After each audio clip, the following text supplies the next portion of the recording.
I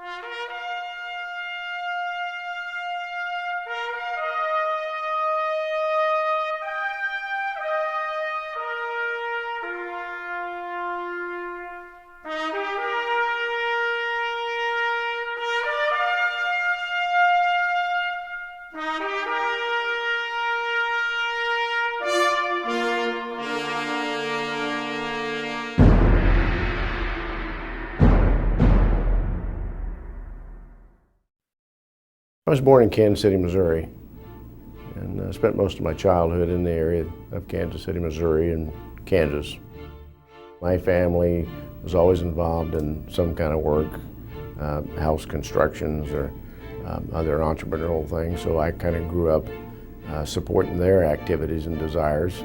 And I think most of the time that I grew up, the fun things I used to do was just like any other kid, you know, and prior to having a vehicle, you know, we didn't have the things they've got today to get us in trouble, so we were constantly looking for things to do, but it seemed to be easier. You know, we had simplistic desires and needs. Donald Ballard joined the Navy in 1965. He wanted to be a dentist and chose the Navy as a means to pay for his education. During basic training, he was informed that dental assistants were plentiful, so he was instead volunteered to serve as a frontline medic with the Marine Corps.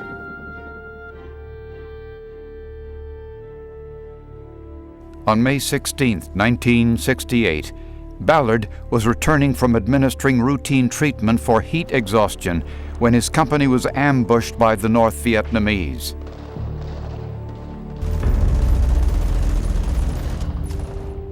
And typically was they'd let some of us get by, and then they would get in the middle of us and start ambushing us. And then the cause and the effect was that the Marines would turn around, because now we're getting attacked from different positions, and we'd start firing, little to know that we're firing at each other. It was a tactic that they would employ against us, and then they'd drop out of sight. Now we've got M16s against M16s. And that particular day, you know, it started out pretty bad. The unit continued to move on out, and we started receiving more and more casualties because we were working deeper into a pretty good size NVA element. Well, as a corpsman, again, my job was to treat the wounded. So when they hollered doc or corpsman up, my job was to run to the patient, treat him there, try to evacuate him back to a collection point that we could then call in a helicopter and get him medevaced out. At one point, Ballard rushed through enemy fire to a wounded Marine and swiftly rendered medical aid. Ballard then directed 4 Marines to carry the casualty to a position of safety. As the 4 men moved the wounded Marine, an enemy soldier hurled a hand grenade at them. Ballard fearlessly threw himself upon the hand grenade to protect his fellow Marines.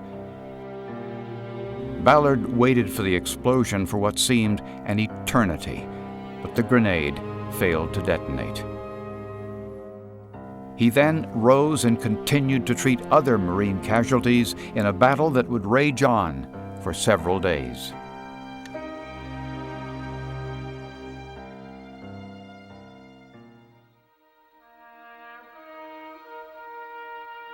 President Nixon gave me the medal in the White House. This was in May of 1970. I don't feel like I did anything spectacular. I was a patriot, and I was an American, and I was wanting to do the right thing. But I can tell you, in all honesty, I was scared. I was afraid.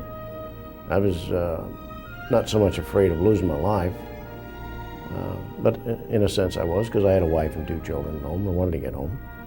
And I can tell you that there's a lot more deserving people out there than me that should have gotten the Medal of Honor.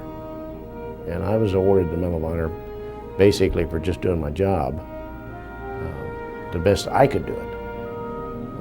For me to want to commit suicide and give up my life for a cause wasn't me. You know, I didn't care whether we was fighting the North or the South, or if it was Democrat or Republican, or if it was whatever. I had survival skills in my mind, and to get these Marines home.